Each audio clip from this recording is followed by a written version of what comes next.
എന്തു ചെയ്യാൻ അരുളിയാലും ചെയ്യാം കർത്താവേ.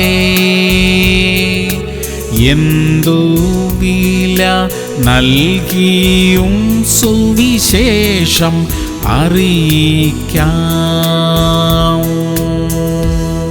സങ്കീർത്തനങ്ങൾ 119:99. നിന്റെ സാക്ഷ്യങ്ങൾ എന്റെ ധ്യാനമായിരിക്കൊണ്ട് എന്റെ സകല ഗുരുക്കന്മാരിലും ഞാൻ ബുദ്ധിമാനാകുന്നു. പ്രിയമുള്ളവരെ, അറിവും ബുദ്ധിയുമൊക്കെ ദൈവം നൽകുന്നവയാ. ഓരോ ദിവസവും ആരംഭിക്കുന്നത് തന്നെ ദൈവവചനം ധ്യാനിച്ച് പ്രാർത്ഥിച്ചുകൊണ്ടാകട്ടെ. ആ ദിവസത്തേക്ക് വേണ്ടതായ എല്ലാ കഴിവും സാമർഥ്യവും ദൈവം നമ്മിൽ നിറയ്ക്കും. നമ്മുടെ ഉത്തരവാദിത്തങ്ങൾ എല്ലാം ഏറ്റവും മനോഹരമായി ചെയ്തു പൂർത്തീകരിക്കാനുള്ള പ്രത്യേക കൃപ ദൈവം നമ്മിൽ ഇന്ന് പകരും. പ്രാർത്ഥിക്കാം. സ്വർഗീയ പിതാവേ, അവിടുത്തെ വചനം ധ്യാനിക്കുവാനും പ്രാർത്ഥിക്കുവാനുമുള്ള സമയവും അതിനുള്ള കൃപയും ഞങ്ങൾക്ക് തരണമേ. കർത്താവേ, അവിടുത്തെ ബുദ്ധി സാമർഥ്യം കൊണ്ട് ഇന്ന് ഞങ്ങളെ നിറയ്ക്കുമാറാകണമേ. യേശു ക്രിസ്തുവിന്റെ നാമത്തിൽ തന്നെ. ആമേൻ, ആമേൻ, ആമേൻ.